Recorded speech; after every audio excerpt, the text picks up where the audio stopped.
Aqui estamos em Tua casa, ó Pai, porque reconhecemos que o Senhor é maior do que todas as coisas, maior do que tudo. Sem Ti nada podemos fazer. Querido Deus, aqui estão corações anelando por respostas, passando por situações tão difíceis em sua vida e carecem da Tua direção, carecem da Tua poderosa mão. Ó Pai eterno, que a Tua palavra seja o alimento para a nossa alma. Que mesmo que o Senhor tenha que ferir para nos curar, aceitamos, Senhor Deus, a Tua operação nessa noite. O milagre precisa acontecer em nossa vida. O nosso lar precisa ser restaurado. Nós precisamos ser novas criaturas. E suplicamos pela pessoa do Espírito Santo nesta noite, que Ele faça a obra que nós não podemos fazer. Esteja aqui conosco, em nome de Jesus. Amém, Senhor Deus. Amém. Amém. Boa noite a todos, meus queridos irmãos. É realmente uma alegria, depois de alguns anos, poder voltar a esta casa. Para sermos mais exatos, 2014, estivemos aqui. E realmente, alguns anos se passaram. Sei que eu fiquei mais bonito, vocês reconhecem, mas brincadeira. Mas a gente vê que há um misto de alegria, muitas vezes, né? Em poder encontrar, estão da mesma forma. Só que eu senti falta de alguns aqui na social, né? Mas a gente sabe que às vezes há circunstâncias que nos impedem, né? Mas eu fico feliz em poder rever muitos irmãos, já fazia alguns anos mesmo. E eu fico assim pensando, né? Acabamos de cantar agora um hino, que foi no ano que eu me batizei, ele foi escrito, foi composto e foi colocado para a igreja cantar, que é o Brilha Jesus, né? Então, 92, quem é dessa temporada aí, lembra desses hinos, CD jovem, começando o CD jovem, foi realmente um ano inovador para a igreja, para a juventude da nossa igreja, e realmente é uma alegria poder estar nessa noite, respondendo ao pedido de Deus, e ao mesmo tempo Deus atendendo o meu pedido, e também o pedido da igreja, a pessoa do irmão Zé Arthur, que nos convidou, e eu louvo a Deus por isso. Irmãos, agora sempre vem uma questão, né? O que pregar? Qual a mensagem a trazer? E aí eu estava orando, Senhor, se a chuva cair, vai me ajudar. E a chuva começou a vir. Então fiquem tranquilos, irmãos. Outro detalhe, irmãos, a idade, né? A idade. Com isso, desde 2014, então, já faz 8 anos, eu não estou enxergando tão bem lá no fundo do relógio. Mas eu vou tentar acompanhar o horário, tá certo, irmãos? Para poder chegar em casa tranquilo, sequinhos e todo mundo em ordem, né, irmão? É muito bom poder estar aqui. Mas uma coisa, irmãos, que nós, pregadores da palavra de Deus, há notícias que nos alegram muito e há notícias que nos entristecem muito. E eu vou falar hoje sobre um tema que é muito delicado, até difícil de se ouvir e mais difícil ainda de se falar. Mas eu peço que os irmãos continuem aí. Eu sei que alguns não estão só ouvindo, estão orando. Você que está em casa também, está nos assistindo, faça essa corrente de oração, porque é poderosa, irmão. Hoje em dia, com a tecnologia, você pensa que está pregando aqui, apesar de vocês já compartilharem, ainda fica gravado, e quem sabe daqui uns 5, 10 anos, ainda mais pessoas estão ouvindo e estão se convertendo com essa mensagem. Então eu louvo a Deus por isso. Mas como eu estava dizendo, há algumas notícias que entristecem muito o coração de um filho de Deus. São 3 coisas. Uma delas é a morte. A morte é algo tão difícil. Nós tivemos agora, dia 2 de novembro, uma data comemorativa, a qual faz lembrança dos entes queridos. Então, a morte é um dos elementos mais difíceis. O segundo elemento é o divórcio, a separação. 2 pessoas que se amavam, 2 pessoas que se uniram no altar do Senhor, 2 pessoas que se comprometeram a viverem a vida inteira até que a morte os separe. Essa é uma das situações mais difíceis de nós ouvirmos, ou pela boca de outros, ou pela própria pessoa que passou por a situação. E a primeira, a pior de todas, é apostasia. Porque às vezes a separação, um dos dois estão salvo, um dos dois está em Cristo ainda. Mas a apostasia é a pior notícia que nós podemos receber. E como já faz alguns anos que eu não venho aqui, a gente não quer ouvir essas notícias. Mas hoje é dia, é quase impossível não ouvir, né? E a gente fica com o coração doloroso. Alguns aqui nos acompanharam na época, estava ajudando o pastor Gessé no ministério, atuei na escola, a gente acompanhou muitas famílias e vimos muitos batismos, muitas decisões por Cristo que nos alegra. E eu agora estava comentando com o Gils, ali no hall, ali onde fica a sonoplastia, que hoje teve batismo, né? De desbravadores, de jovens, decidindo-se por Jesus. E tinha uma irmã também, já também se decidiu junto lá. Eu vi as fotos do batismo desse Campuri. É maravilhoso, irmãos. Vemos homens, mulheres, crianças, idosos, jovens, decidindo sua vida por Jesus. Não tem melhor experiência do que esta. Mas eu vou falar desta crise. Pedir para o irmão colocar para nós. Crise no casamento, divórcio. É uma situação muito delicada. Mas sempre Deus, quando dá a mensagem para nós, é porque tem pessoas aqui que precisam ouvir. Amém, irmãos? Agora eu vou ver quem realmente precisa ouvir. Quem aqui é solteiro, levante a mão. Quem é solteiro? Opa, levanta, não tem ninguém? Opa, aí, irmão. Então você que é solteira precisa ouvir essa mensagem. Mas quem aqui é casado, levante a mão. Opa, todos vocês também precisam ouvir. Agora vem a questão, quem é viúvo, divorciado, ou seja, está nesse grupo também, precisa ouvir. Agora, se você está num grupo agora muito especial, é aqueles que estão na corda bamba. Aqueles que estão numa situação delicadíssima. Já pensou 1, 2, 3, 4 vezes ou mais em se separar. E a igreja precisa ter essa orientação. Melhor, Deus em sua palavra é um dos assuntos mais comentados na Bíblia. É sobre sexo, dinheiro e adoração. Então não poderíamos deixar de falar de um assunto muito delicado. E eu peço ao Espírito Santo que Ele fale a você com uma voz mansa, suave, mas reformadora, transformadora. Amém? Então, irmãos, nós vamos ver que o casamento, ele é um símbolo. Ele é um símbolo também. Se nós abrirmos nossa Bíblia em Efésios 5, versos 28 e 29, nós vamos encontrar lá essas passagens. Nem todas as passagens eu vou pedir para vocês lerem, até por questão de tempo. Mas se você quiser depois anotar, sublinhar, ler em casa, fazer uma exegese em cima dela, faça, porque vale a pena, vale muito a pena. Mas vamos lá, diz aqui, ó, assim também os maridos devem amar a sua mulher, como ao próprio corpo. Quem ama a esposa, a si mesmo se ama. Então você vê que a unidade é tão íntima do homem com a sua esposa, de que os dois se tornam uma só pessoa. Cuidar da minha esposa é cuidar de mim mesmo. E ele faz essa analogia, apóstolo Paulo, comparando a relação do casamento com a sua própria saúde. Mas além dessa comparação, ele faz outra. Porque ninguém jamais odiou a própria carne, antes a alimenta e dela cuida, como também Cristo o faz com a sua igreja. Agora você está vendo um outro paralelo, uma outra metáfora, o relacionamento do casamento, ele é simbolizado no maior relacionamento que o homem pode ter. Qual é esse relacionamento? Com Deus.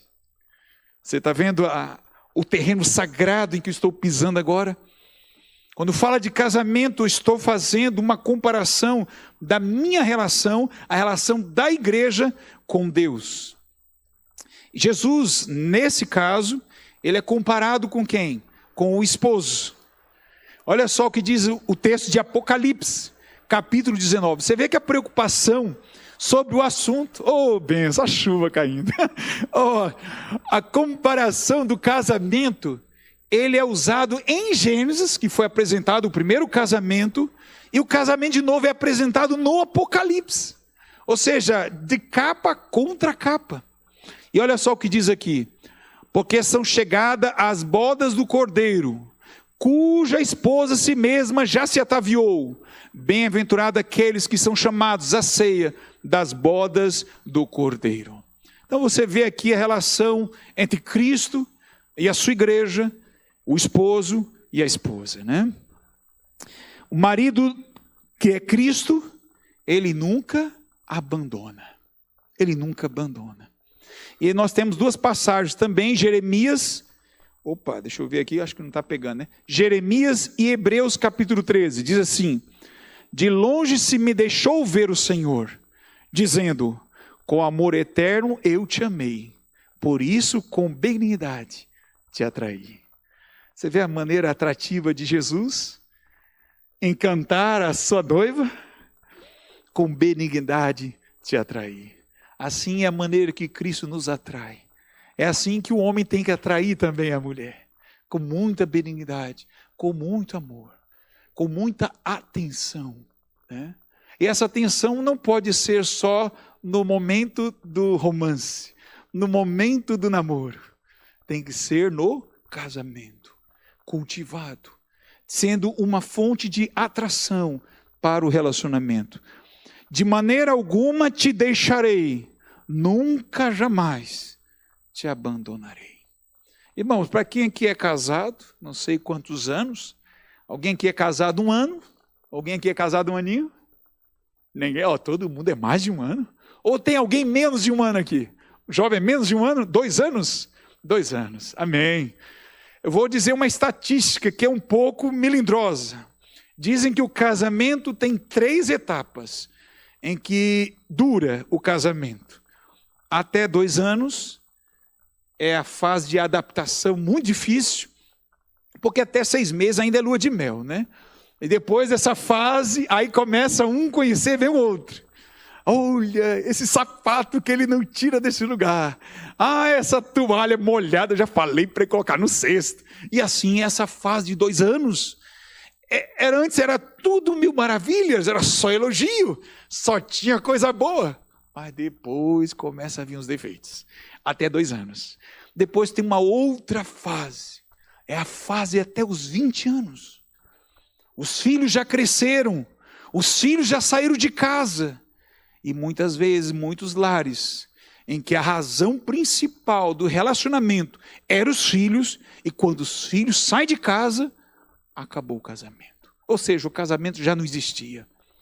Aí é um perigo. E a terceira fase, que é a mais inusitada, é aos 40. Você vê, a pessoa já entrou num estado de status social. Era um momento só de quê? De conformismo, por causa dos parentes e amigos, mas depois se vê num estado bem cansativo. Foi uma situação sem cultivação, sem atração, sem esse compromisso leal. E Cristo nos é o modelo, o exemplo de como nós. Interessante que Paulo não compara Jesus com a mulher. Não é por causa de sexo, mas é por causa de algumas características principais, a qual o homem tem que prevalecer na sua iniciativa do amor. Normalmente os casamentos que mais perduram, muitas vezes foi o homem que demonstrou a maior atitude, a maioria das vezes. É lógico que há exceções, mas essa comumente é dessa forma. E vemos aqui que ele fala, de maneira alguma te deixarei, nunca jamais te abandonarei. Irmãos, é tão gostoso saber de um Deus que não nos abandona, não é verdade? Um Deus que não nos deixa, um Deus que mesmo vendo as minhas falhas, vendo os meus defeitos, vendo as minhas situações tão difíceis de suportar, Ele diz, eu não te deixarei, eu nunca te abandonarei. Assim é o casamento, assim é a relação entre homem e mulher, nunca abandonar. Então agora eu faço a pergunta a você que está solteiro, você já pensou em casar? Essa é a proposta divina. Vitalidade, vitalício, vida inteira. Ah, eu vou casar. Um dia eu vi um jogador de futebol, não vou dizer o nome dele. Ele disse que ia casar e ia fazer um contrato de possivelmente 3 anos. Olha só, né? A pessoa entrar no casamento já pensando em durar 3 anos, na minha cabeça não entra essa concepção de casamento. Porque casamento sem Deus não é casamento. E o casamento com Deus, assim como ele é eterno com a sua igreja, ele não abandona, assim é a relação entre marido e mulher. Mas o marido, Cristo, não abandona por algumas razões. Primeira, o amor e compromisso são eternos. Ele não veio a este mundo para ser temporariamente homem. Ele veio para ser eternamente Deus homem. Ele veio para assumir o compromisso que teria como consequência a eternidade. Assim é a relação entre marido e mulher. O compromisso é sério. E qual deve ser a razão do compromisso? Qual deve ser? O amor. Essa é a motivação. E amor sem compromisso não existe. Pode existir compromisso sem amor, mas amor sem compromisso não existe. Há muitas relações, há muitas alianças que as pessoas se comprometem. Eu vou comprar teu carro, Gilson. Vou fazer um contrato, né? E vou assinar. Mas eu posso nem amar ele, nem amar o carro dele, pode ser por outras razões. Mas no relacionamento entre Cristo e a igreja, entre o homem e a mulher, deve ser a motivação, a razão, o amor. Separação não será por sua iniciativa. Assim como não é a iniciativa de Cristo, assim não é também do cristão a iniciativa da separação. Cristo, o marido, nunca abandona. E aí o marido tem que exemplificar o amor de Cristo. Divórcio, separação, ela realmente é existente? É um fato? É. Não vou perguntar quem está agora no divórcio. Eu não vou perguntar agora quem está nesse período de separação. Mas eu digo uma coisa para você claramente. Ela desfigura esse simbolismo dessa relação, desse propósito com Deus. E há orientações que normatizam o divórcio. Infelizmente, a Bíblia teve que apresentar. Deus teve que apresentar. Assim, eu fico imaginando Deus olhando para a nossa situação. Assim como eu falei que a apostasia é um fato que Deus tem que aceitar. Ele não vai obrigar ninguém a segui-lo. Ele não vai obrigar ninguém a amá-lo. Mas Ele nos ama. Assim também no casamento. É uma relação voluntária de 2 pessoas. Melhor, de 3 pessoas. O homem, a mulher e Deus. Não tem como você dissociar isso. Mas o que acontece é que muitas vezes há orientações para essa realidade. E agora eu vou pedir para vocês lerem a Bíblia. Para não ficarem pensando, opa, é o irmão, é o pastor que está orientando. Não, é a palavra de Deus. Amém, irmãos? Vamos agora a esse texto de 1 Coríntios capítulo 7. Até agora foi só introdução. 1 Coríntios capítulo 7, versículo 10 a 16. Há 2 capítulos que norteiam no Novo Testamento que tratam do assunto com mais propriedades que os demais textos. É lógico que poderia citar muitas passagens, mas essas 2 são as principais. E está em 1 Coríntios capítulo 7, verso 10 até o verso 16 e depois o verso 39. Vamos ler comigo? Quem achou diz amém? Quem não achou diz o quê? Então vou dar mais um tempo, vamos lá. 1 Coríntios capítulo 7, verso 10.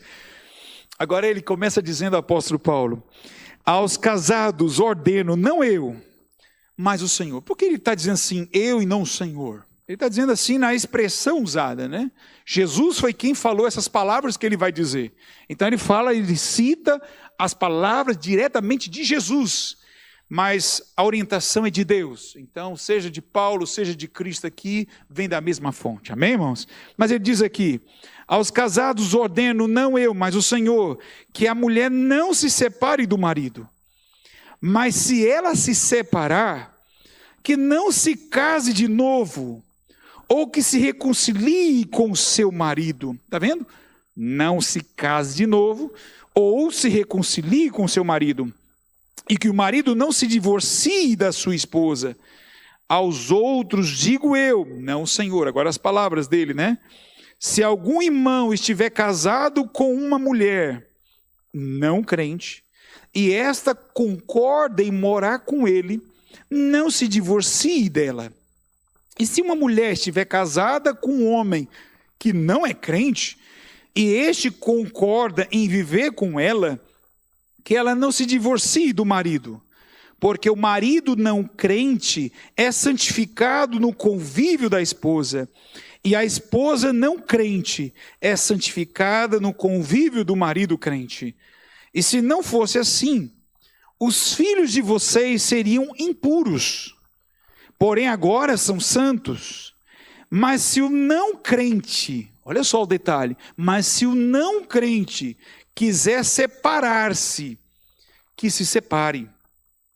Em tais casos, não fique sujeito à servidão, nem o irmão, nem a irmã. Deus chamou vocês para viverem em paz. Amém, irmãos? Porque você, ó mulher, até o verso 16, né? Você, ó mulher, sabe se salvará o seu marido? Ou você, ó marido, como sabe se salvará a sua mulher? Agora vamos ao verso 39, diz aqui: a mulher está ligada ao seu marido enquanto ele viver, mas se o marido morrer, ela fica livre para casar com quem quiser, mas somente no Senhor. Irmãos, eu sei que o que a palavra de Deus está apresentando a você nessa noite, ela vai contra a corrente da psicologia, dos tratamentos terapêuticos de casais. Enfim, ela vai muitas vezes contra essa orientação. Agora eu pergunto, quem vai sair mais bem sucedido? Aquele que é o autor do casamento ou aqueles que só tratam dos problemas dos casamentos? Quem é que tem a resposta mais sábia? Aquele que é o Criador, que sabe como funciona toda a situação de um casal, aquele que compara a sua relação com o casamento. Então eu fico com Deus ainda, irmãos. Eu fico com Deus. Eu sei que muitos de nós fomos cercados de outras orientações, porque essa orientação aqui, alguns a tratam como antiquada, como antiga, como algo assim, que não traz a resposta para o século presente. Interessante, a resposta que está tendo é mais ou menos cada casal americano. Há uma estatística de pessoas que se casam de 7 a 8 casamentos. Né? Hoje aqui no Brasil, de 3, 2 se separam, 2 se divorciam. Então você vê que a prova da evidência de que o homem estar no caminho errado, nas suas orientações, contrário à palavra de Deus, está aí o resultado. E eu sei que você não veio aqui para buscar orientação de homens. Você não veio aqui para buscar orientação de um psicólogo apenas secular. Você veio para tirar a orientação daquele que é Deus. Aquele que sabe muito bem o segredo para um casamento feliz. Mas tem algumas questões muito importantes a nós aprendermos nessa noite. Amém? E vamos lá, irmãos. Padrão é não separar-se. Esse é o padrão bíblico. E eu digo a vocês, se alguém me procurar ou procurar qualquer um cristão que zela pela salvação de nossos membros, normalmente a nossa propensão vai ser nessa orientação. Mas, infelizmente, não é exclusiva. Alguns casos de realidades que a orientação da separação, infelizmente, são forçosas a dar. E vocês vão entender por quê. Mas, vamos lá. É muito assunto, né? Olha só, diz aqui, ó. Ordeno não eu, mas o Senhor, que a mulher não se separe do marido e que o marido não se aparte de sua mulher. Essa é a orientação. Ah, mas ele é muito cabeça dura. Ah, não dá não. Ele é muito financeiro, é muito mesquinho. Não, olha, não dá. Ela é ciumenta demais. Não dá para continuar. São tantas causas em que o homem apresenta como razão viável para a separação. Quando nós vamos ver na palavra de Deus, são raros os casos de separação. E eu vou deixar bem claro para os irmãos, a palavra é separação, não divórcio. Na Bíblia tem boa diferença. Até também na legislação brasileira também tem diferença, né? É lógico que hoje está sendo mais fácil, parece, se separar e se divorciar. Há uns anos atrás era muito mais difícil. Mas, biblicamente falando, tem diferença. Separar não é o mesmo que divorciar. Vamos lá, então. Se vier a separar-se, primeiro caso, que não se case. Porque separação, de acordo com a passagem que nós lemos agora, e vamos ler também em Mateus, ela é um momento para que o casal se reconserte a situação, se reformule, para o casal orar mais, para o casal reavaliar por onde está andando e o que precisa fazer para consertar, mas com a intenção de quê, irmãos? De voltar. Porque nós somos pecadores, irmãos. No meu caminho com Deus, Cristo sempre me ama, mas eu peco. A falha humana está em nós, nunca em Deus. Mas como o casamento, os dois são pecadores, há momentos em que a separação se torna viável. Quais seriam os momentos viáveis de separação, né? Outra coisa, que se reconcilie com o seu marido. Você está vendo? Não deve casar, se for separar, e deve reconciliar. Mas como assim reconciliar? Há casos que não dá. Vou dar um exemplo. Casos de abuso, em que, de acordo com a situação legislativa até do nosso país, casos de violência, separação é necessária. Separação, não divórcio. Mas então, quando é que é dado o divórcio? Olha só. Serve para todos os casos a separação. Todos. Com uma única exceção que será vista mais adiante. Tirando essa exceção, irmãos, toda orientação que nós temos claro na palavra de Deus é separação, não divórcio. Ah, mas não dá, é difícil, eu não consigo olhar para ela, eu não consigo nem encará-la, eu não suporto ele. Separe, mas não divorcie. Isso era parar para quê? Para se reconciliar. Essa é a orientação da palavra. Olha só, o cônjuge, ele é incrédulo. Alguém aqui se converteu, ambos eram incrédulos, conheceu a palavra, mas os dois não se converteram juntos, né? É tão bom, né, quando a gente vê um casal se batizando, mas nem sempre é assim. Às vezes é só a mulher que se converte, ou só o homem que se converte. Mas o marido incrédulo que não se converteu, não entregou sua vida a Cristo, ou a mulher, o que diz a palavra de Deus? Não separe. Ah, mas ele não aceita, ele não guarda o sábado, ele quer que eu cozinhe carne de porco, ele quer que eu ande sei o quê, ele quer que... Ele faça a sua vida, viva o seu costume, viva as suas tradições. Conversão não é imposição, mas você não pode ceder os princípios que Deus lhe deu. A fé que você tem. E se ele quer, não, olha, ela é adventista ou ele é adventista, mas eu não quero me separar dele. Então, o que o crente deve ser feito, irmãos? Continue firme com ele. Seja um testemunho, seja um missionário.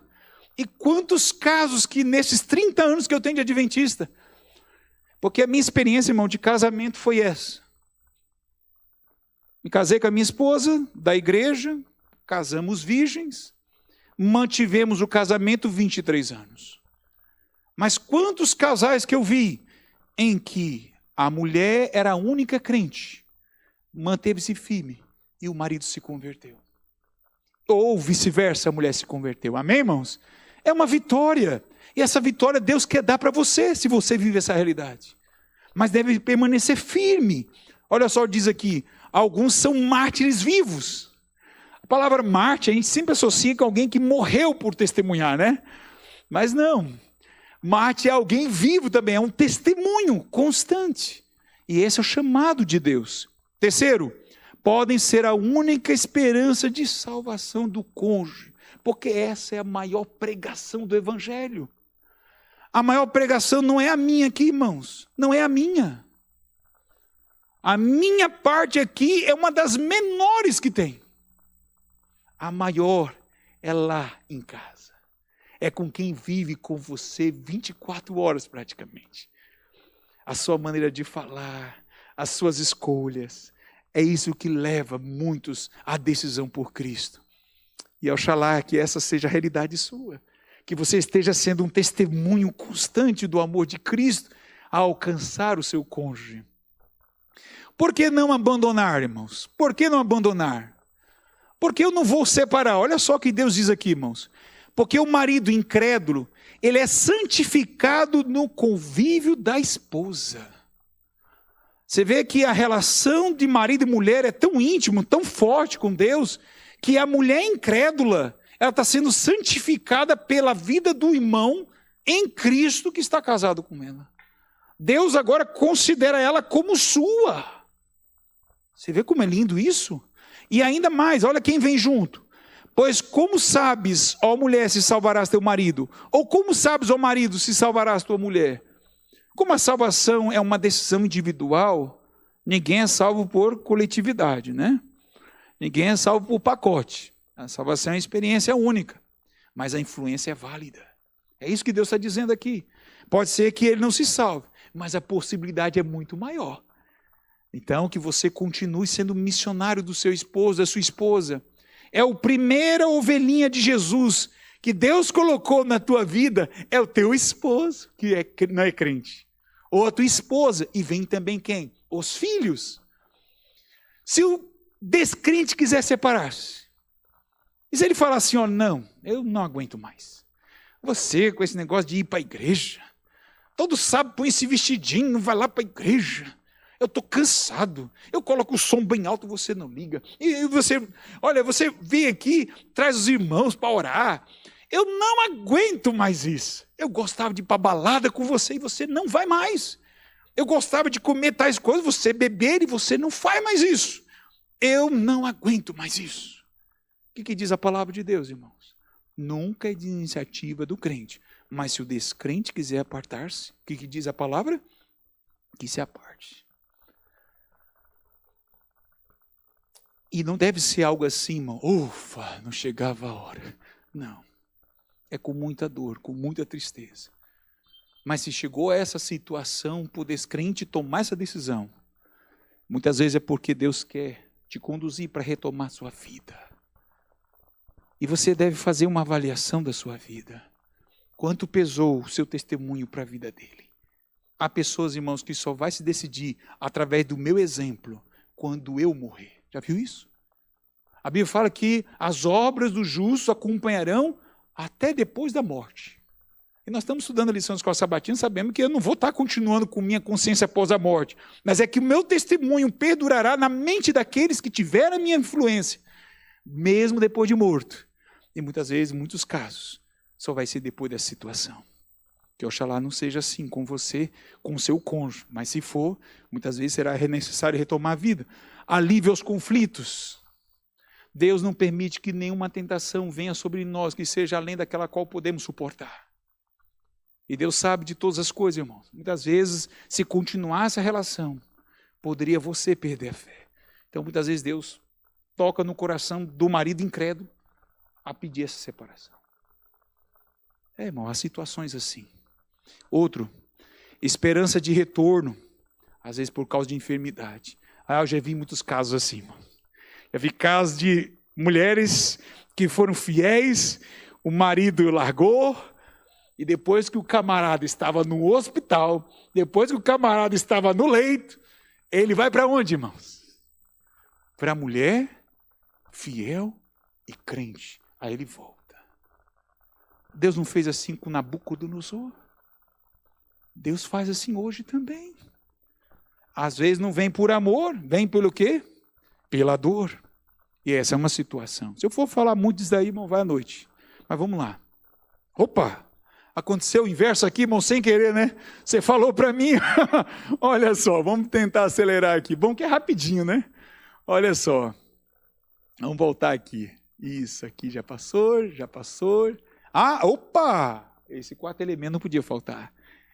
Novo casamento. Quando é que é dado na palavra de Deus novo casamento, irmãos? Apenas por morte ou adultério do cônjuge. Tem outra fórmula, pastor? Tem outra maneira? Um pouquinho diferente disso? Tem alguma brecha, alguma situação? Irmãos, na palavra eu não tenho. Eu não tenho. A palavra de Deus já vasculhei de Gênesis a Apocalipse para ver se encontrava outra maneira de Deus dizer assim, agora pode também divorciar por essa razão. Mas não tem. Morte ou adultério. Agora eu pergunto, irmãos, quantos casos de divórcio teria hoje na igreja? Não precisa nem lá no mundo, na igreja. Se as pessoas se separassem só por essas duas causas. Quantos casos você acha que teria? Agora, quantos estão se separando hoje, sem ser por essas causas? Agora, uma coisa eu quero dizer a você, irmão. Eu estou casado há 23 anos. Não ache que aqui eu sou, isento da possibilidade, muitas vezes, não querer separar, divorciar. Eu acho que eu não conheci nenhum casal que, em alguma circunstância, não tenha caído nesse pensamento. Mas se não tiver, amém, né? Amém. Mas é difícil. Mas uma coisa eu digo a você. Deus não pede algo que Ele não possa prover. Deus não dá uma ordem se Ele não dá a solução dela. Então, aqui Ele está chamando aqui para encará-lo. É o que está lá em Isaías capítulo 1, verso 18. Argui-me comigo, diz o Senhor. Se é Ele que está dizendo, vá à fonte. Não é o pastor, não é a igreja. Igreja não manda em ninguém, pastor muito menos. Um dia eu estava no meu emprego, o Gênio falou assim, olha, Edilberto, eu não vou contar para o teu pastor não, é só esse sábado. Eles pensam que é o pastor, mas não é o pastor, irmãos, é por Deus. Então ele tem a resposta, e como ele deu a resposta para ele. Até quando vocês estão ligados? Diz a palavra em 1 Coríntios 7,39, a mulher está ligada enquanto vive quem, irmãos? Enquanto vive o marido. Então aquele que está divorciado, olha só o que eu vou dizer, aquele que está divorciado, de acordo com a lei dos homens, mas não foi por adultério, ele de acordo com a Bíblia está em que condição hoje? Está separado. Separado. Agora vem um detalhe muito importante. Quando é que ele pode separar? Apenas a morte do cônjuge. Ou adultério. Porque esse texto não falou de adultério, certo? Esse texto não falou. Mas nós vamos ver mais para frente. Mas aqui diz que libera um novo casamento. Agora eu acho interessante, irmãos, como que as estatísticas, a ciência moderna vem comprovando o que Deus diz. Se as pessoas, olha só, se as pessoas acham que a solução é divorciar-se, por outras razões que não seja adultério, por que tantos problemas em que o casal enfrenta, o segundo casamento, de acordo com a estatística, não se soluciona? Pelo contrário, fica muito mais vulnerável a separação para o segundo, mais ainda por terceiro. E a maioria das pessoas que se separaram dizem que o melhor casamento, ou menos pior, foi o primeiro. Isso é uma estatística, é como o livro de Provérbios, né? Ele é baseado por estatística, não é um livro profético, ele é estatístico, ele é de probabilidade, tá certo, irmãos? Então essa é a realidade que a palavra diz. Agora olha só, se falecer o marido, fica livre para casar com quem quiser, desde que seja somente no Senhor. Sempre, irmãos, a harmonia bíblica é essa. Casamento de católico é com católico, de batista é com batista, de adventista é com adventista, de crente é com crente, irmãos. Eu não encontrei outra maneira também. É um assunto tão simples de se falar, irmãos. Porque não exige, irmão. Até uma criança podia estar aqui, pregando no meu lugar. Mas é tão fácil assim de aceitar, de compreender. Não é, irmãos. Um dos assuntos que a gente mais trata hoje na igreja é este aqui, irmãos. É um dos mais complexos. Para nós lidarmos, aconselharmos, acompanhar os irmãos. E nós estamos aqui, irmãos, com o intuito de salvar. Porque o teu relacionamento no casamento é a salvação de duas pessoas que estão em jogo. E mais ainda, irmãos, até os filhos também estão incluídos. Isso é muito sério. Em caso de morte do cônjuge, Deus permite um novo casamento. Deus permite, mas não obriga. A Bíblia também não fala assim, olha, morreu, vai casar. Não. Se quiser viver o resto da vida sem casar mais, também tá bom. Sabe? Há uma música aí do Erasmo Carlos, né? Não sei quantos conhecem. Antes, o quê? Mal acompanhado do que só, né? A música diz isso. Mas o ditado popular é antes só do que mal acompanhado. Eu fico com esse ditado popular. Porque se ajuntar só por se ajuntar e viver uma vida de guerra, de conflito, esse não é o plano de Deus. Tá certo? Então aqui vem a orientação. Pode casar-se com quem quiser, mas desde que seja em quem, irmãos? No Senhor. E olha só o que esse texto nos diz, irmãos. É forte isso. Diz aqui, casamento com incrédulos é colocar-se no terreno de Satanás. Fundamento do Lar Cristão, página 41, parágrafo 3. E esse outro texto é forte também, ela diz aqui, o casamento com incrédulos ofende ao Espírito de Deus e perde a sua proteção. Também, irmãos, muita gente já chegou para mim assim, me aconselha, eu amo ela, é uma boa pessoa. Ela pode ser uma boa pessoa, ninguém julga isso. Né? Se eu julgasse, eu não seria uma pessoa, seria Deus. Então não cabe a mim julgar quem é bom, quem é ruim. Agora o que a palavra de Deus nos diz é isso. Se ele não é um crente batizado, segundo Romanos capítulo 6, ele não é candidato do crente para casar. E agora também não vou entrar nesse assunto que é muito vasto.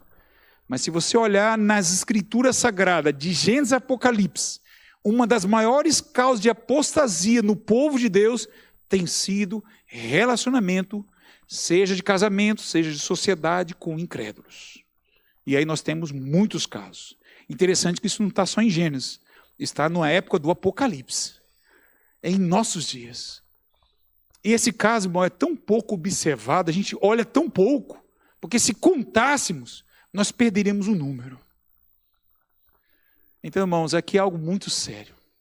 Por isso que eu estou lidando com, olha, ele bate de tabela 3 casos, né? Morte, divórcio e apostasia. Esse sermão está incluindo tudo isso e muito mais. Mas não só isso. Orientações de Jesus sobre o divórcio.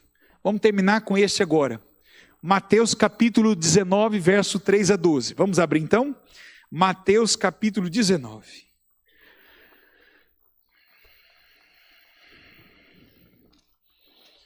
Mateus 19, versículo 3 a 12.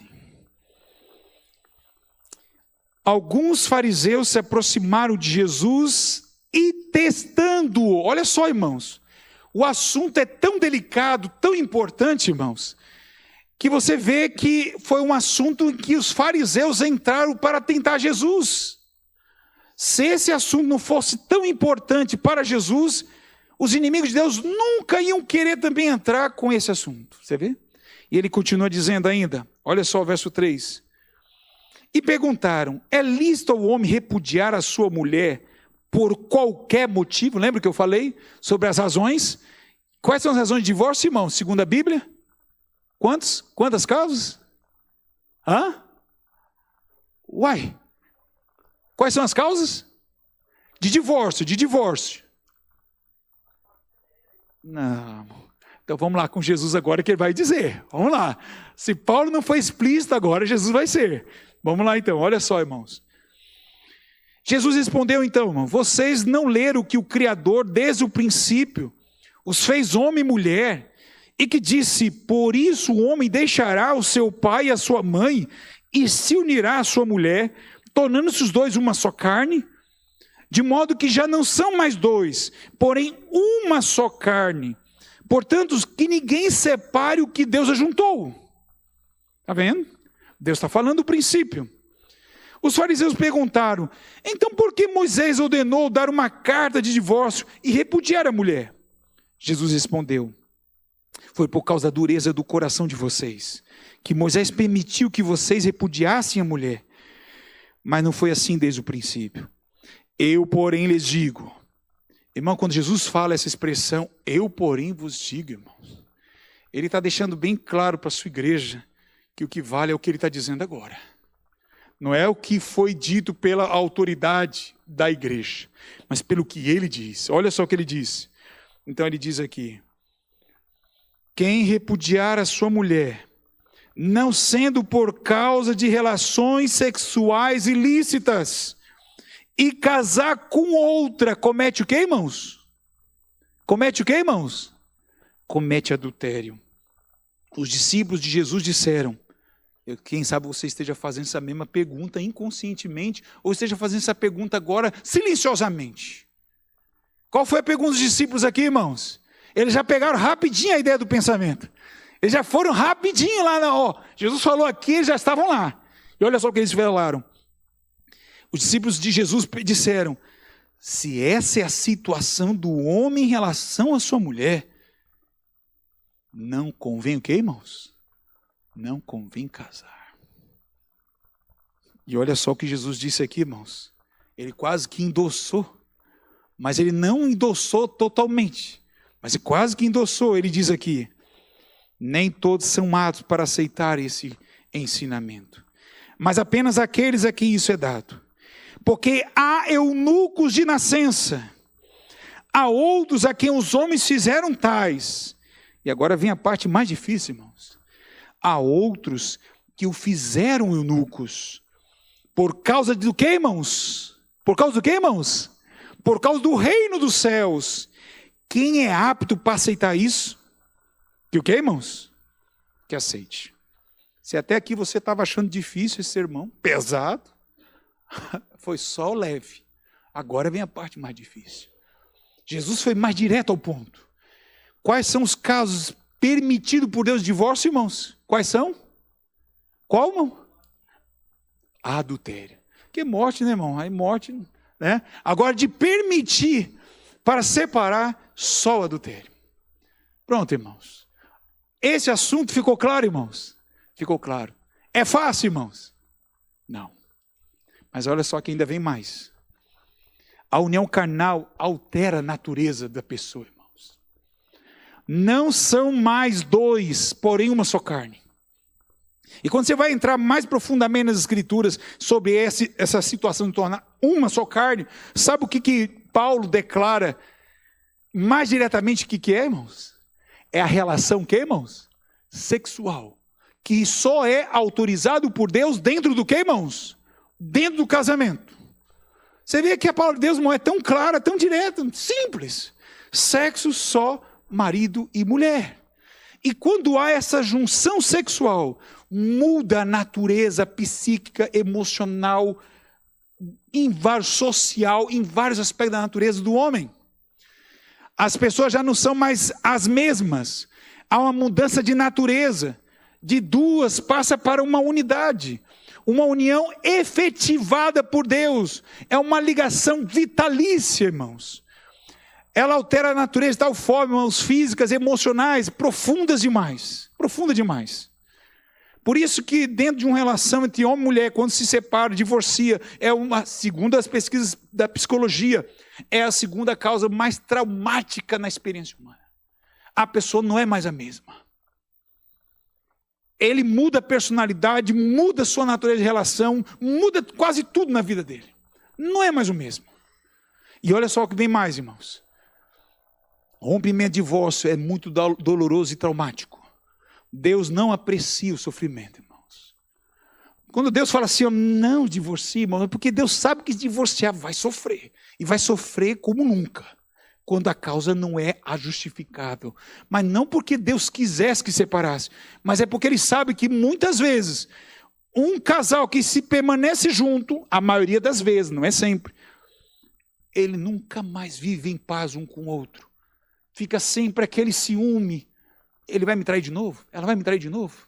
Então, se for para viver assim, é melhor que se divorcie mesmo. Mas se houver um pleno perdão e amor, aí é melhor que se volte juntos. Se houver arrependimento também do outro, né? Ninguém aqui está para ser masoquista, certo? Ou para continuar a querer ser traído. Mas, salvo essa situação, é melhor que se divorcie. Sucessivos rompimentos diminui o quê, irmãos? O efeito de ligação.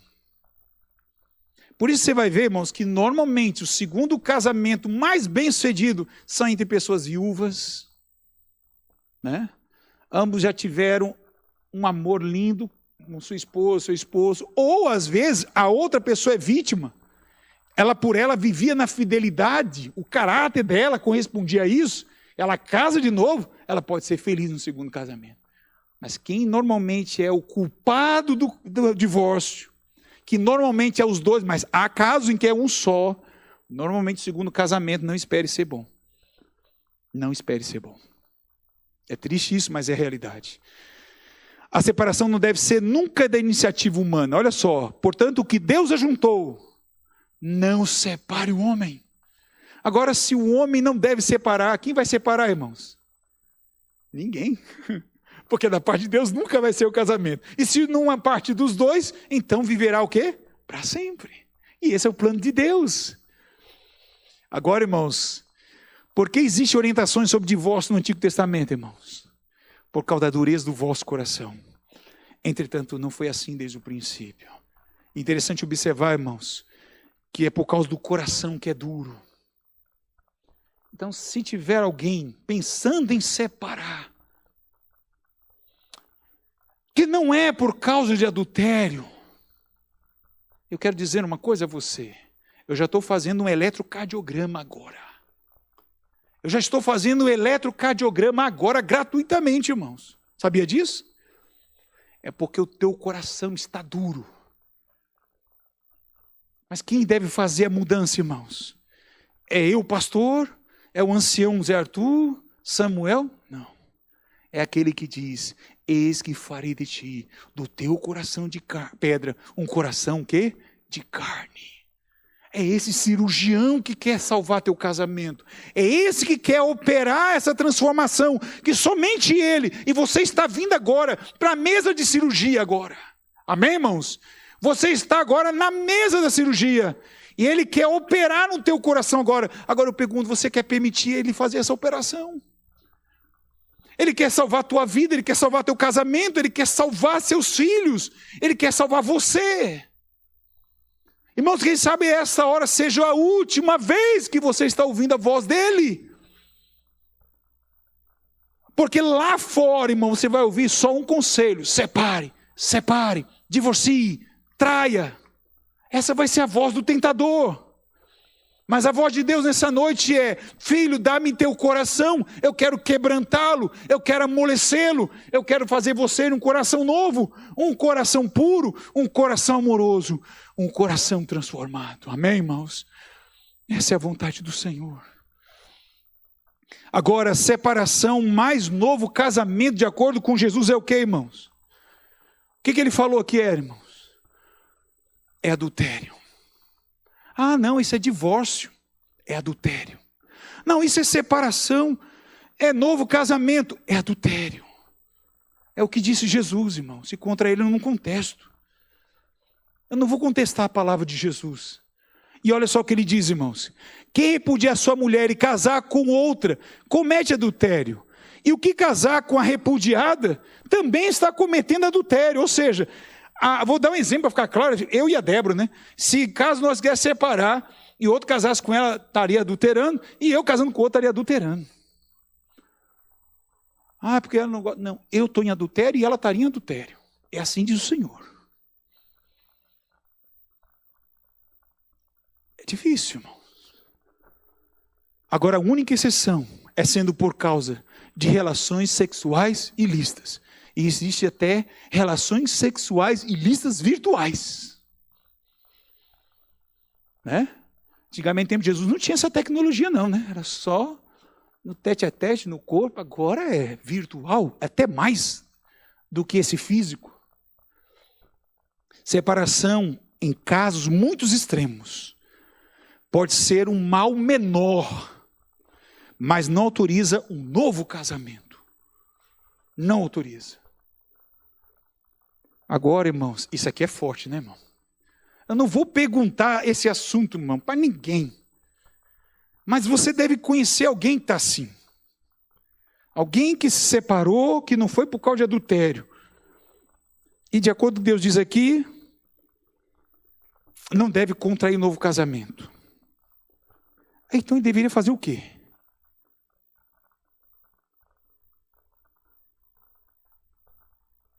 Agora você está preparado para ouvir o que está para falar agora? Os discípulos perguntaram, Senhor, se for assim, o que eles falaram? É melhor nem casar. Aí eu falei para vocês que Jesus quase que endossou isso, né? Agora, olha só o que Jesus quis dizer com aquele último verso que nós acabamos de ler na passagem. Única exceção é adultério, mas não exige separação, não exige. Cônjuge ofendido pode perdoar e continuar o casamento. Pode continuar, já expliquei isso. Casamento é coisa séria, não é aventura. Às vezes eu vejo jovens que têm 20, 30, 40 e não se casa. É melhor assim, irmãos. A minha irmã casou com 38 anos, pouco tempo. Se ela estiver super feliz no casamento, amém, irmãos, amém. É melhor demorar a entrar na felicidade, mas ser feliz, né, irmão? É melhor demorar a entrar na felicidade, mas ser feliz, do que entrar cedo e se perder. Então, olha só, aqui diz, irmãos, exige sacrifícios extremos. Sacrifício extremo. Que sacrifício é esse, irmãos? Permanência em situações difíceis, irmão.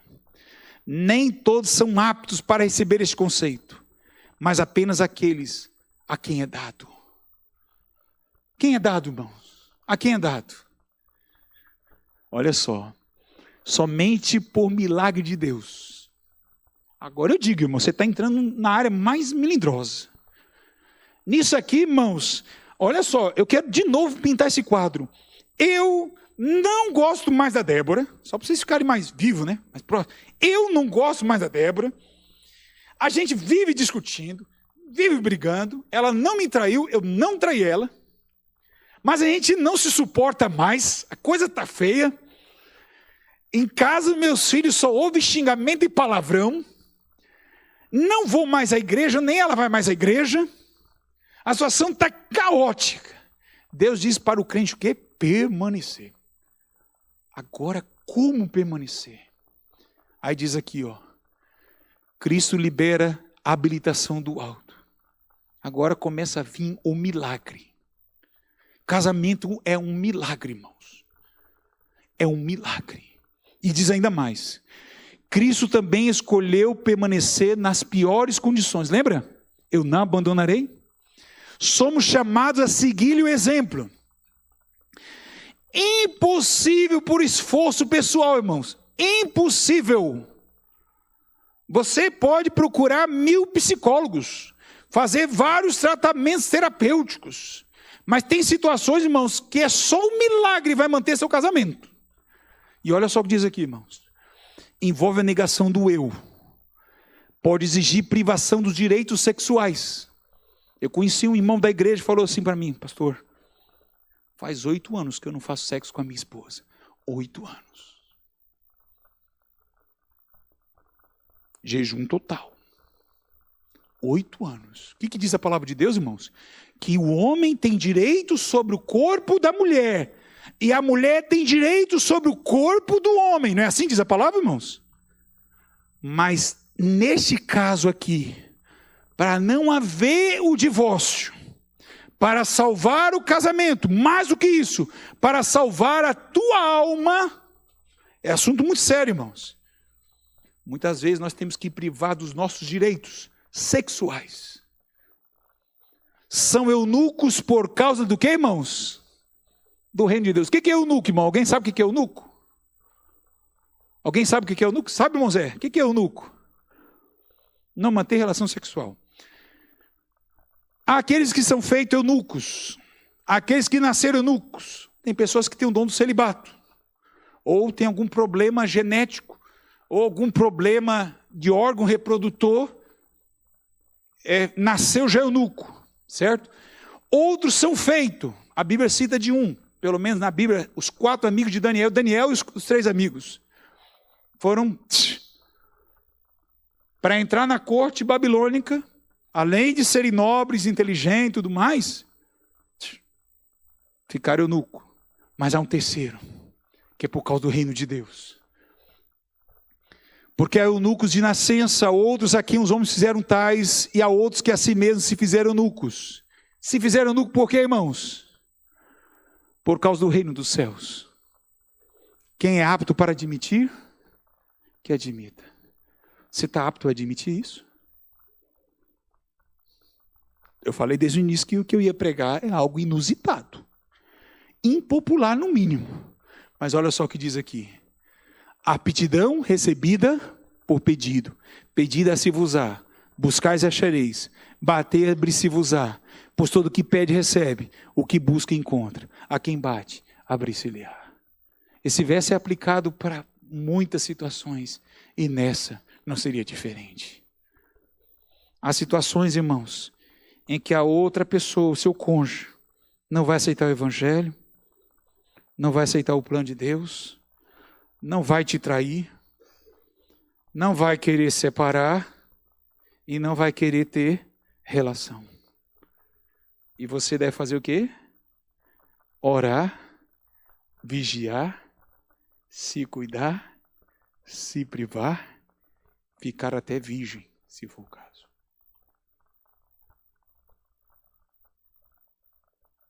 Se eu estiver errado, irmão, se estiver equivocado com o que nós estudamos aqui, ignore tudo que eu falei. Examine a Escritura, mas eu não encontrei outra resposta. Olhos completamente postados em coisas celestiais. Mente em recompensas e prazeres muito superiores. O sexo, irmão, de acordo com a palavra do Espírito de Profecia, é o antegozo do céu. Aqui na terra, é o prazer maior que o ser humano pode experimentar, é o sexo. Paulo chega a comparar a relação sexual até com a Santa Ceia, irmãos. Eu tenho outro sermão que trata desse assunto. Mas até desse prazer, que é puro, que é bom, que vem de Deus, se for para eu ter as mansões celestiais, para ter a glória futura, se for necessário, terei que renunciar. Quando você vai no casamento, você não faz o voto? Na saúde e na doença? Aquilo é sério, irmãos. A esposa está com depressão. O que é ficar 6 meses sem sexo? 1 ano sem sexo? 2 anos sem sexo, se é por amor. Está vendo que o casamento, irmãos, é muito mais profundo do que muitos imaginam, irmãos. O casamento não pode ser a coisa mais importante. Preferem ser maltratados a desagradar a Deus.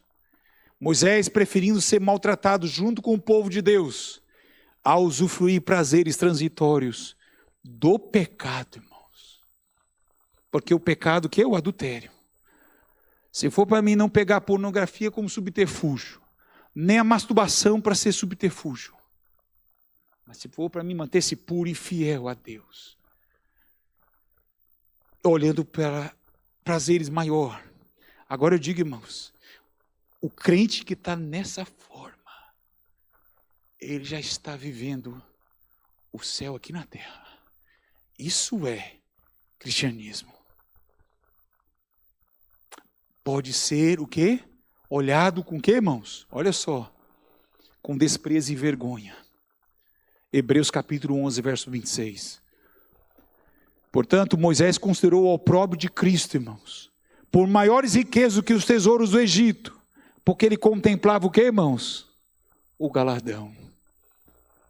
não são tolos. Todo mundo chamaria isso de tolo. Vai para outra. Outra vai te fazer feliz. Vai para outra. É assim que eles vão falar, irmãos. É feliz. Por isso Deus não se envergonha deles, de ser chamado o seu Deus, porquanto lhes preparou uma cidade. E essa cidade, Jesus foi preparar. Ele está vindo para nos buscar. Onde não haverá mais sexo, nem divórcio, nem separação. Todos nós seremos irmãos em Cristo. Mas hoje o teu casamento, o meu casamento, é o maior laboratório de Deus da minha fé. Não será o decreto dominical. Não será dentro do teu trabalho, algum outro lugar. É no teu casamento. Então eu quero terminar aqui, irmão, sem muito florido, não. Só quero dizer a você uma coisa. Este meu Deus, que falou isso, Ele tem a solução para a tua vida. Ele quer manter firme o teu casamento. Ele quer reconsagrar o teu lar. Porque o casamento não é feito com os filhos. Os filhos vão crescer, vão viver sua vida. Eu e a Débora vamos viver até que a morte nos separe. Assim eu espero hoje. Assim eu espero que ela esteja esperando. E assim estamos em Jesus. Eu quero convidar você agora a entregar teu coração a Cristo por completo.